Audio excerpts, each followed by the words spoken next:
내 모퉁이에 서서 땅에 내 바람을 붙잡아서 땅이나 바다나 모든 나무에 바람이 불지 못하게 막고 있는 것을 보았습니다. 그리고 나는 다른 천사 하나가 살아계신 하나님의 도장을 가지고 해 돋는 쪽에서 올라오는 것을 보았습니다. 그는 땅과 바다를 해하는 권세를 받은 네 천사에게 큰 소리로 외쳤습니다. 우리가 우리 하나님의 종들의 이마에 도장을 찍을 때까지는 땅이나 바다나 나무들을 해하지 말아라.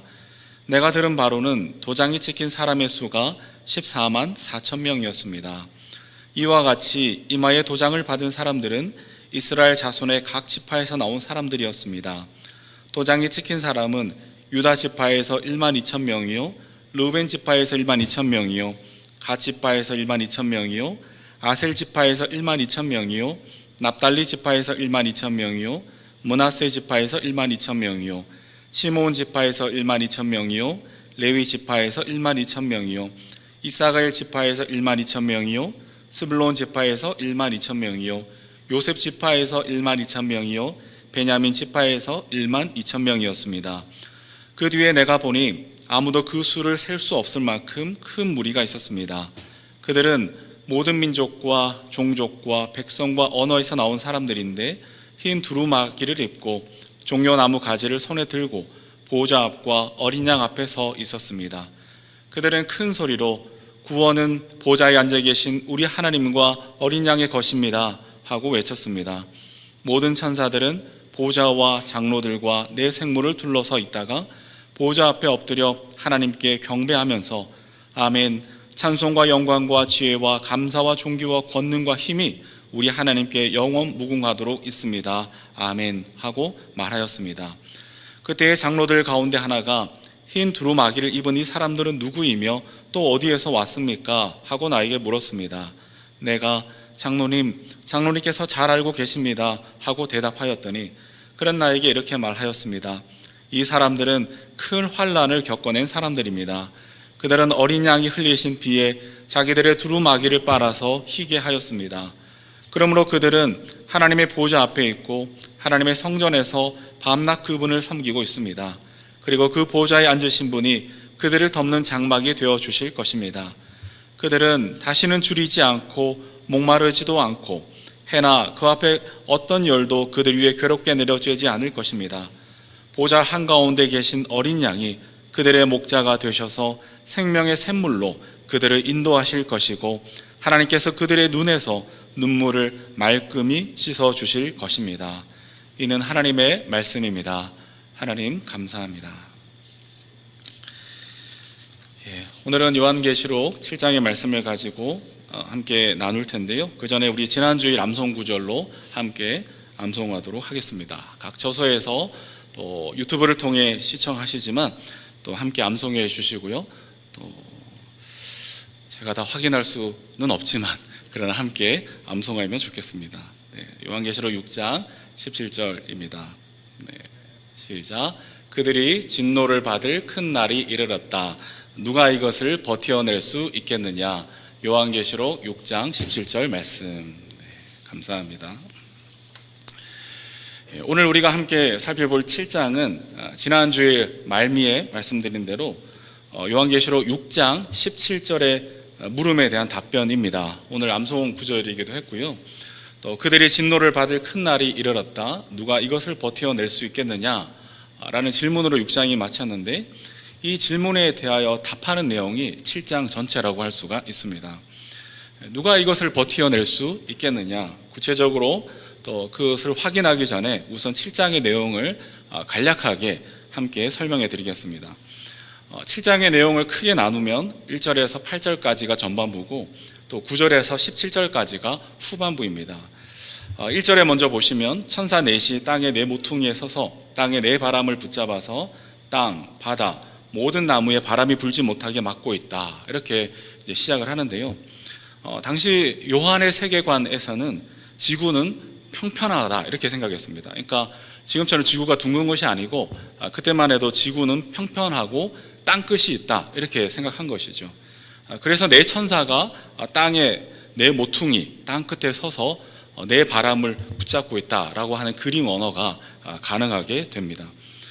그들이 붙들고 있는 바람은 땅의 모든 것을 휩쓸어 버리는 심판의 도구로 사용되는 이미지입니다. 이때 다른 천사 하나가 해돋는 동쪽에서 올라오는데요. 성경에서 늘 해돋는 동쪽은 어떤 의미가 있습니다. 하나님의 어떤 구원, 또 생명, 빛, 이것이 이제 해돋는 동쪽으로 많이 등장을 하는데요. 그 천사는 앞선 천사와는 달리 하나님의 도장을 가지고 있습니다. 하나님의 도장이라는 이 그림 언어이죠. 그래서 3절에 보면 우리가 우리 하나님의 종들의 이마에 도장을 찍을 때까지는 땅이나 바다나 나무들을 해하지 말아라 하고 큰 소리로 외치고 있습니다. 그러니까 한번 머릿속에 그려보세요. 하나님의 도장을 가지고 있는데 큰 소리로 외칩니다. 우리가 하나님의 종들의 이마에 도장을 찍을 때까지 땅이나 바다나 나무들 해하지 말아라. 이마에 도장을 찍는다라는 것은 어떤 소유와 보호를 말했습니다. 그래서 예전에는 그 노예들의 이마에나 또 몸에다가 이렇게 화인을 찍기도 했죠. 그것을 통해서 어떤 소유와 보호를 나타냈는데요. 즉 하나님의 종들의 이마에 도장을 찍는다는 것은 이 하나님의 종들은 하나님의 속한 하나님의 소유이고 또 장차 온 땅에 불어 닥칠 심판과 재앙의 날에도 여전히 보호해 주시겠다라고 하는 약속이 담겨 있는 행위인 것이죠. 그런데 4절에서 요한은 이 이마에 도장이 찍힌 사람들이 누구인지에 대해서 이제 듣게 됩니다. 내가 들은 바로는 도장이 찍힌 사람의 수가 14만 4천 명이었습니다. 이와 같이 이마에 도장을 받은 사람들은 이스라엘 자손의 각 지파에서 나온 사람들이었습니다. 드디어 우리가 많이 들었던 익숙한 숫자 14만 4천이 드디어 나옵니다. 이 14만 4천은 이마에 도장이 찍힌 하나님의 종들의 숫자인데요. 이 14만 4천이 무엇인지에 대해서는 조금 후에 살펴보기로 하고 4절에서 8절에 보면 이 14만 4천은 이스라엘 자손의 각 지파에서 나온 사람들이라고 설명되어 있습니다. 여기까지가 전반부이고요. 이제 후반부가 9절에서 17절인데 거기에는 14만 4천과 좀 대비된다고 할 수 있는 아무도 그 수를 셀 수 없을 만큼의 큰 무리가 모든 민족, 종족, 백성, 언어에서 나오는 것으로 시작합니다. 그들은 흰 두루마기를 입었습니다. 종려나무 가지를 손에 들었습니다. 보좌 앞과 어린 양 앞에 그들이 서 있는데요. 손에 종려나무 가지를 들었다라는 것은 어떤 승리를 나타내는 것이라고 합니다.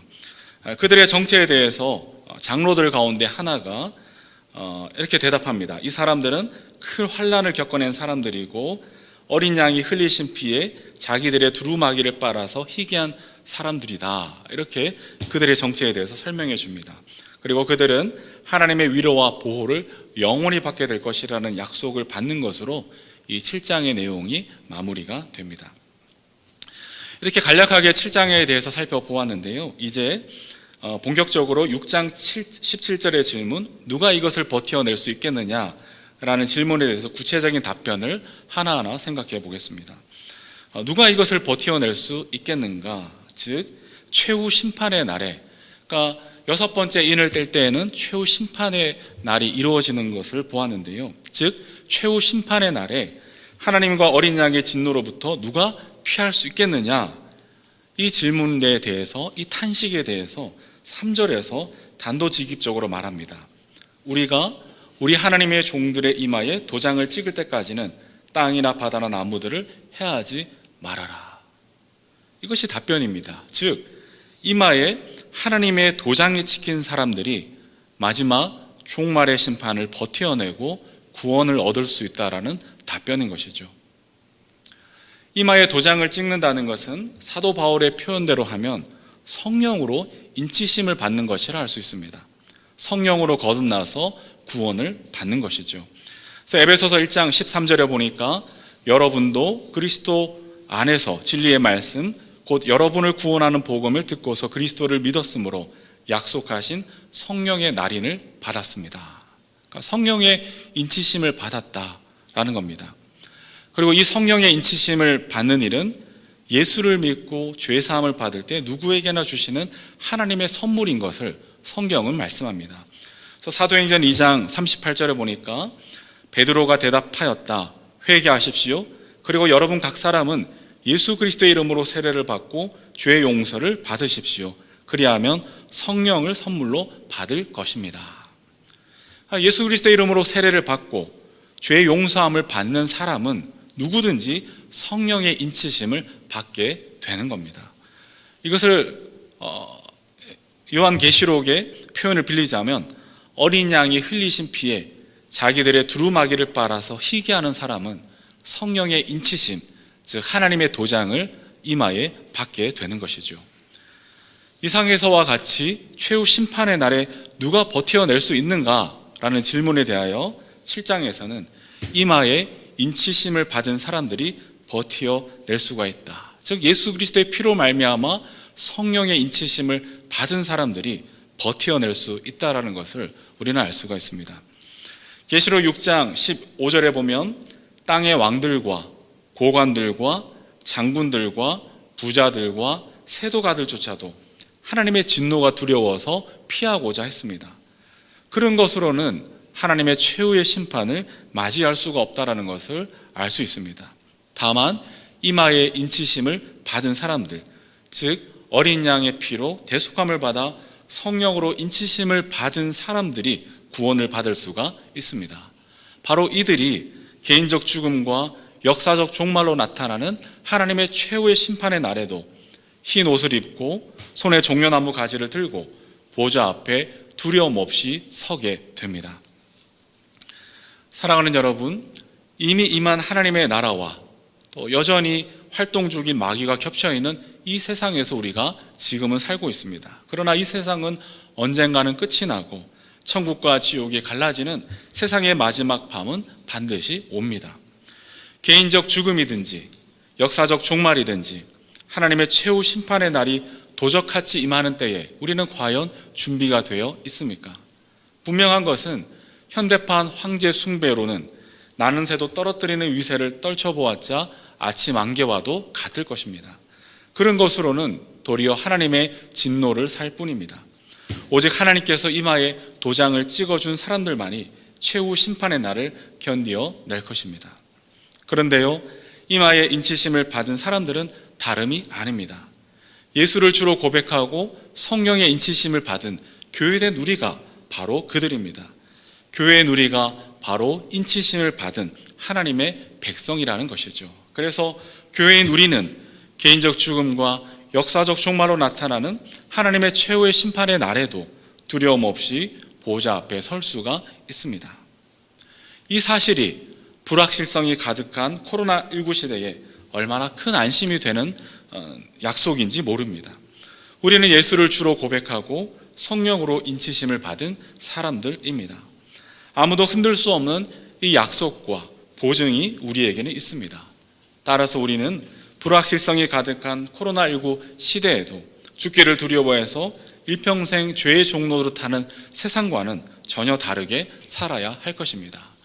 그렇다면 구체적으로 성령의 인치심을 받은 우리로서는 어떻게 구체적으로 다르게 살아갈 수가 있을까요? 크게 두 가지를 생각해 보려고 합니다.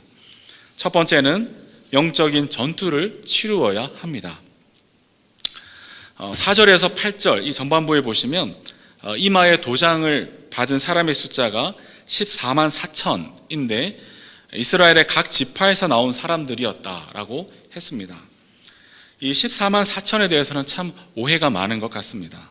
근데 사실은 간단합니다. 고대 유대에는 그 숫자의 상징을 연구하는 수비학이라는 게 있었습니다. 그러니까 숫자마다 어떤 뜻과 의미가 있다라고 생각하고 그것을 연구하는 학문이었습니다. 그런 의미에서 이 요한이 사용한 14만 4천은 사람의 숫자를 가리키는 것이 아닙니다. 이 14만 4천은 12 곱하기 12 곱하기 1000으로 분해할 수가 있는데요. 이 요한은 구약의 12지파 그리고 신약의 12제자 그래서 이제 12로 이렇게 상정을 했습니다. 거기에다가 많다라는 것을 상징하는 1000이라는 숫자를 곱해서 14만 4천을 도출해 낸 것이죠. 다시 말해서 14만 4천은 어떤 수를 얘기하는 게 아니고 하나님의 새로운 이스라엘 백성을 일컫는 상징적 숫자로서 요한이 사용하고 있습니다. 그런 의미에서 예수를 주로 고백하고 성령의 인치심을 받은 누구든지 14만 4천의 일원이 될 수가 있는 것입니다. 이것은 또한 9절 말씀에 나오는 아무도 그 수를 셀 수 없을 만큼 큰 무리와 동일한 의미를 가집니다. 그래서 9절 말씀을 보시면 그 뒤에 내가 보니 아무도 그 수를 셀 수 없을 만큼 큰 무리가 있었습니다. 그들은 모든 민족과 종족과 백성과 언어에서 나온 사람들인데 흰 두루마기를 입고 종려나무 가지를 손에 들고 보좌 앞과 어린 양 앞에 서 있었습니다 라고 하죠. 14만 4천은 헤아릴 수 있는 형태로, 큰 무리는 셀 수 없는 형태로 표현이 되었지만, 그러나 하나님의 새로운 백성, 하나님의 교회 공동체를 의미하는 점에서는 똑같은 반복이라는 것이죠. 그러니 이단 사이비들이 얼마나 엉터리로 성경을 해석하는 것인지 알 수 있습니다. 기본적인 지식만 있어도 충분히 아는 것을 엉뚱하게 갖다 붙이다니, 만일에 그들 말대로 14만 4천만 구원을 받는다든지 한다면 그런 하나님을 우리는 참 믿기가 어려울 것 같습니다. 그리고 그런 하나님은 성경에서 분명히 낯선 분이십니다. 14만 4천에 들어가기 위해서 다른 이들을 탈락시켜야 하는 그 무한경쟁 총력전을 펼쳐야 하는 것이 믿음과 신앙이라면 도대체 예수님의 십자가 보혈은 무슨 소용이었느냐라는 근본적인 질문을 던지지 않을 수가 없습니다. 이처럼 14만 4천은 셀 수 없을 만큼 큰 무리인 하나님의 백성을 상징하는 숫자인데, 그러면 어째서 요한은, 계시록은 이런 방식으로 묘사를 해야만 했을까? 그래서 5절에서 8절에 보면 14만 4천을 각 지파의 이름을 열거하고 각 지파의 수를 12,000명으로 계산해서 14만 4천을 형성합니다. 그러니까 12지파에서 12,000명씩 나와서 14만 4천이 되었다, 이렇게 이제 계수를 하는데요. 이것은 전에도 말씀드렸지만 요한계시록은 철저하게 구약의 어떤 배경을 가지고 또 이야기하면서 계시를 펼쳐나가고 있는데요. 이 14만 4천은 민수기 1장 19절에서 46절을 배경으로 한다고 할 수가 있습니다.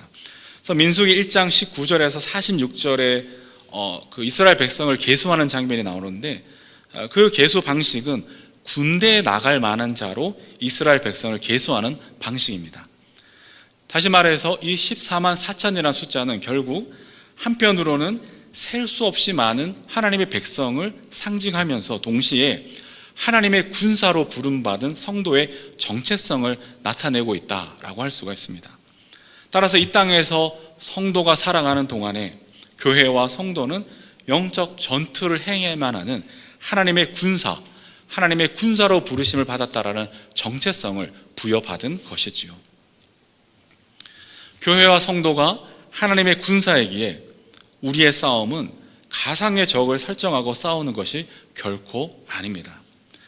에베소서 6장 12절에 보니까 우리의 싸움은 인간을 적대자로 상대하는 것이 아니라 통치자들과 권세자들과 이 어두운 세계의 지배자들과 하늘에 있는 악한 영들을 상대로 하는 것입니다 라고 합니다. 이것은 성경 전체에 흐르고 있는 성도의 정체성에 관한 이야기입니다.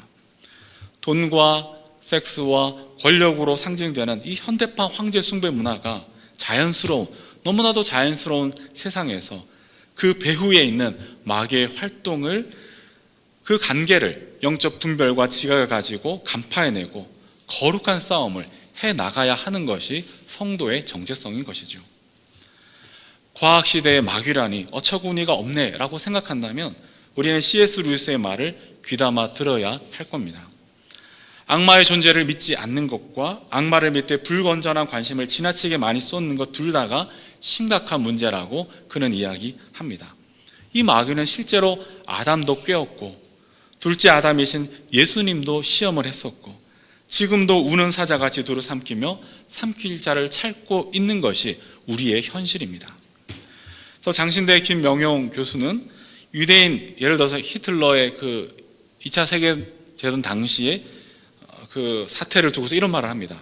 유대인 600만 명 살해라는 히틀러의 흉악한 범죄 배후에는 마귀가 웃고 있다. 그러니까 희대의 살인마, 유대인 600만 명 살인이라는 그 엄청난 히틀러의 흉악한 범죄 배후에는 마귀가 웃고 있다. 이것은 결코 인간의 책임을 회피하자는 말이 아닙니다. 다만 마귀의 실제와 영적 전투를 망각해서는 안 된다라는 표현일 것입니다. 요한일서 3장 8절에 보니까 예수님은 악마의 일을 멸하시고자 이 땅에 오셨다라고 말씀하셨습니다. 예수님의 오심은 다면적인 측면에 있는데 우리를 구원하실 뿐만 아니라 이 땅에서 악마의 일을 멸하시고자 이 땅에 오셨다. 그것이 성육신의 목적 가운데 하나인 것이죠. 그러므로 그리스도의 예수의 좋은 군사로 부르심을 받은 우리는 14만 4천의 일원으로서 현대판 황제 숭배 문화 배후에 있는 마귀의 일을 멸하는 이 영적 싸움을 중단해서는 안 되는 줄로 믿습니다. 두 번째로 인치심을 받은 성도는 어떻게 사는가? 그들은 큰 환난을 겪어낸 사람들입니다. 14절을 한번 읽어보겠습니다. 시작. 내가 장로님께서 잘 알고 계십니다 하고 대답하였더니 그런 나에게 이렇게 말하였습니다. 이 사람들은 큰 환난을 겪어낸 사람들입니다.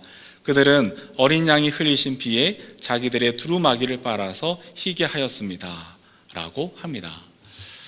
그래서 이 사람들이 누구냐? 이들은 이제 9절에서 이미 언급된 사람들입니다. 그들은 모든 민족, 종족, 백성, 언어에서 나온 사람들인데 흰 두루마기를 입고, 그러니까 흰 옷을 입고 있습니다. 그리고 손에 종려나무 가지를 들고 또 셀 수 없을 만큼의 사람들이 하나님의 보좌 앞에 있습니다. 하나님의 구원받은 백성, 즉 14만 4천의 또 다른 이름이라고 할 수가 있는 것이죠. 그런데 그들이 이 하나님의 보좌, 천상의 보좌에 이르기 전까지는 어디에 있었을까요? 14절 말씀을 가만히 보시면 그들은 큰 환난을 겪어낸 사람들이라고 합니다. 즉 그들이 14만 4천의 일원으로서 또 셀 수 없는 무리의 일원으로서 이 땅에서 지상에서 교회와 성도로 살아가는 동안에 큰 환난을 겪어낸 사람들이었다라고 설명하는 것이죠. 큰 환난이란 무엇일까? 예수님의 부활 승천 이후로 시작된 이 종말의 시대에 예수 믿음과 말씀 증거 때문에 교회와 성도가 겪어야 했던 그 모든 환난과 고통을 말하는 것입니다. 어떤 특정한 시대의 환난만이 아니라 이 종말의 시대에 모든 성도와 교회가 겪어야 됐던 모든 환난과 고통 전체를 의미한다고 볼 수가 있습니다. 여기에서 우리는 교회와 성도가 이 천상의 보좌에 도달하기 전까지 이 땅에서 살아가는 동안에 환난과 고통을 겪었고 그것은 성도로 살아가는 동안에 매우 자연스러운 일이었다는 것을 확인하게 됩니다. 사도행전 14장 22절에 보니까 이런 말씀이 있습니다. 그들은 제자들의 마음을 굳세게 해주고 믿음을 지키라고 권하였다. 그리고 또 이렇게 말하였다. 우리가 하나님의 나라에 들어가려면 반드시 많은 환난을 겪어야 합니다. 우리가 하나님의 나라에 들어가려면 반드시 많은 환난을 겪어야 합니다 라고 했듯이 성도가 당하는 환난과 고난은 전혀 이상하게 여길 일이 아니라는 것이죠. 도리어 하나님의 나라에 들어가려면 반드시 많은 환난을 겪게 된다라는 것입니다. 환난과 고통은 성도가 되는 기본 조건이 되는 셈입니다. 이 코로나 시대에 코로나가 온 세계를 휩쓸고 있는 시대에 누구나 예외 없이 환난과 고통이 일상화되어 버리는 시간을 우리는 감내하고 있습니다. 성도라고 해서 예외가 되는 것은 아닌 것 같습니다. 그래서 많은 이들이 포기하거나 낙심하거나 또 될 대로 되라는 식으로 살아가는 이들이 생기곤 합니다. 혹은 도무지 이해가 되지 않는 이 고난 속에서 오히려 현대판 황제 숭배 문화에 목숨을 걸고 총력전을 펼치는 것도 봅니다. 거기에 어쩌면 출구가 있지 않을까 싶어서일 것입니다. 그러한 시대 속에서 그러나 성도는 다르게 반응해야 한다는 것이죠. 비록 우리가 겪게 되는 환난과 고통이 때로는 일상적인 일이 되어버리는 것 같아도 그것들을 성도의 기본 조건으로 이해하고 이웃의 아픔에 동참하는 십자가 사명으로 확장할 수 있는 우리가 되어야 할 것입니다. 자주 말씀드리지만 저는 자가 면역 질환과 심장 질환을 앓고 있습니다. 사실 처음에는 이것이 부끄럽기도 하고 그리고 숨기곤 했습니다. 목회 활동을 하거나 누군가를 만날 때 때로 이것이 부정적이 되거나 약점이 될 수도 있다 싶어서입니다. 그러나 지금은 매우 다르게 생각하고 접근하려고 합니다. 이것은 다른 것이 아니고 이 상호가 성도가 살아가는 일에 있어서 기본 조건이구나 라고 생각하고 이것을 믿음으로 수용합니다. 그리고 더 나아가 타인을 이해하고 공감하는 십자가 자리가 되는 것을 경험하곤 합니다. 내게는 이런 아픔이 있어요 라고 하면 여기저기서 어떤 이들도 저도 그래요 그 속에서 하나님의 만지심을 함께 경험하는 일들이 일어나고 있습니다. 사랑하는 여러분, 아픔이 있으십니까? 성도라 인치심을 받은 증거, 십자가의 흔적을 우리 삶에 지는 것으로 믿으시기 바랍니다. 우리 삶에 찾아오는 환난과 고통을 신앙의 기본 조건으로 용납하는 일이 저에게도 여전히 쉬운 일은 아니지만 우리 신앙의 수준을 이참에 한 번 더 끌어올려보면 어떨까요? 그래서 저는 결단합니다. 하나님, 징징대는 신앙생활을 하지 않겠습니다. 우리 신앙의 수준을 그리스도의 장성한 분량에 이르기까지 끌어올리도록 노력하고 또 노력하겠습니다 라고 결단하며 기도하는 것이지요. 그리고 그 아픔은 나만의 것이 아니라 십자가 연대를 실천해야 하는 사명의 자리인 것을 기억하면 좋겠습니다. 나도 힘들었는데 너도 어디 한번 힘들어 봐가 아니라 내가 힘들었으니 너의 힘든 것이 어떤 것인지 이해하고 공감하는 그리스도인이 될 수만 있다면 하나님의 은혜가 우리 삶을 통하여 세상 가운데 흘러넘치게 되지 않을까요? 만일 우리가 코로나19 시대에도 각자의 십자가를 지면서 우리 신앙의 수준을 끌어올릴 수 있다면 주위 사람들이 아마도 이렇게 물어올 것입니다. 너 무슨 일 있니? 다시 말하면 우리 안에 있는 소망에 관한 이유를 분명히 물어오게 될 겁니다. 그러면 우리는 대답하면 되는 것이죠. 우리 안에 있는 소망에 관한 이유에 대하여 답변해 주면 됩니다. 어째서 저 사람은 웃고 있을까? 미친 것일까? 믿는 구석이 있는 것일까? 알고 봤더니 믿는 구석이 있었던 것입니다.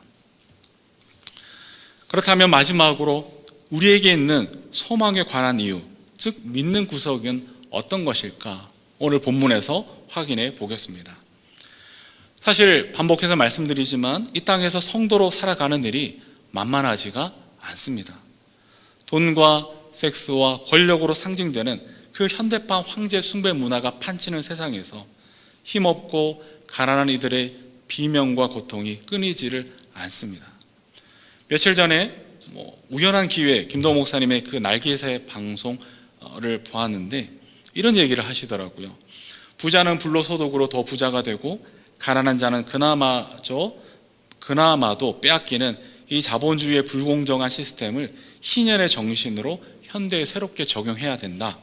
이런 취지로 이제 그날 설교를 하셨는데 그러면서 마지막에 덧붙이시기를 높아심에 본인이 그런 얘기한다고 자기를 빨갱이라고 취급하면 너무 섭섭하다 이런 농담을 하셨습니다. 정말 그런 것이죠. 분명히 자본주의 경제 체제가 가지고 있는 장점이 분명히 있습니다. 이 장점에도 불구하고 지금은 자본주의의 어두운 측면, 그 악마성이 길들여지지 않은 채 무자비하게 인간성과 공동체성과 자연을 파괴하고 있는 것을 우리는 눈으로 목격하고 있습니다. 돈과 섹스와 권력이 신이 되어버리는 이 세상에서 세상은 현대판 황제 숭배를 숭배하며 무한질주 총력전을 독려하고 있습니다. 이런 현대판 황제 숭배 문화에서 성도의 정체성을 가지고 하나님 안의 주인이심을 고백하며 영적 전쟁을 해나가고 그로 인한 환난을 통과하는 일은 거의 미션 임파서블한 일이 되어버리는 것 같습니다. 그래서 성도인 우리는 힘든 삶을 살아왔고 지금도 어쩌면 살고 있고 앞으로도 더 나아질지는 않을지도 모릅니다. 성도로 살면 아픔이 있고 포기할 것도 많고 내려놓을 것도 끊이지를 않는 것이죠. 오른쪽 뺨을 때리면 왼쪽 뺨을 갖다 대는 그 억울함과 손해도 주님의 이름으로 감수해야 합니다. 오리를 가고자 하는 자에게 심리를 동행하고 속옷을 다하는 자에게 겉옷까지 내어주는 것이 우리의 방식이기 때문입니다. 성도이기에 그 방식으로 인하여 피할 수 없는 환난을 이 땅 가운데서 겪어낼 수밖에 없는 것이죠. 그래서 많은 이들이 성도의 삶을 포기하고 또 타협하고 적당히 살고 싶은 날이 한두 번이 아닐 수도 있는 것이죠. 그런데요, 어린 양이신 예수님이 이런 우리를 위하여서 우리에게 약속하시는 것이 있습니다. 15절에서 17절 사이 우리가 확인할 수 있는데요, 우리 한 목소리로 같이 읽어보겠습니다. 시작. 그러므로 그들은 하나님의 보좌 앞에 있고 하나님의 성전에서 밤낮 그분을 섬기고 있습니다. 그리고 그 보좌에 앉으신 분이 그들을 덮는 장막이 되어 주실 것입니다. 그들은 다시는 줄이지 않고 목마르지도 않고 해나 그 앞밖에 어떤 열도 그들 위에 괴롭게 내려쬐지 않을 것입니다. 보좌 한가운데 계신 어린 양이 그들의 목자가 되셔서 생명의 샘물로 그들을 인도하실 것이고 하나님께서 그들의 눈에서 눈물을 말끔히 씻어주실 것입니다. 여기에서 제일 다가오는 부분이 어떤 부분이십니까? 아마도 배고픔의 서러움을 아는 이들에게는 그들은 다시는 줄이지 않을 것이라는 약속이 너무나 크게 다가올 겁니다. 목이 말라서 죽어가는 이들은 생명수가 되겠다는 약속이 구원이 되겠죠. 해나 그 밖에 어떤 열도 그들 위에 괴롭게 내렸지 않은 것은 어쩌면 화형으로 죽어갔던 많은 순교자들, 또한 십자가형에서 죽은 이들에게 말할 수 없는 위로가 될 겁니다.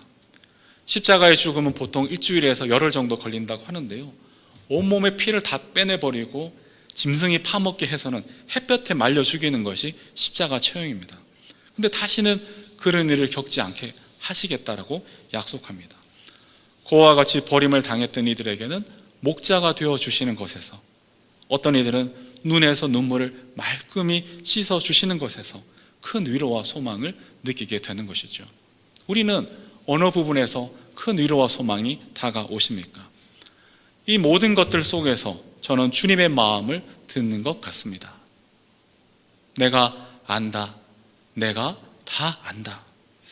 어떤 사람들이 부질없이 남발하는 다 안다가 아니라 주님의 다 아심, 성도의 정체성을 가지고 영적 전투를 감당했던 그들이 당했던 환난과 고통을 속속들이 다 아시고, 그리고 함께 하셨던 주님이 친히 장막이 되어주시는 다 안다라는 것이죠. 사람이 살아가다 보면 할 말이 없을 때가 있습니다. 정말 할 말이 없어서 그런 때도 있지만, 때로는 목구멍까지 차오르는 할 말이 너무 많아서 할 말이 없어지는 모순에 처해지기도 합니다.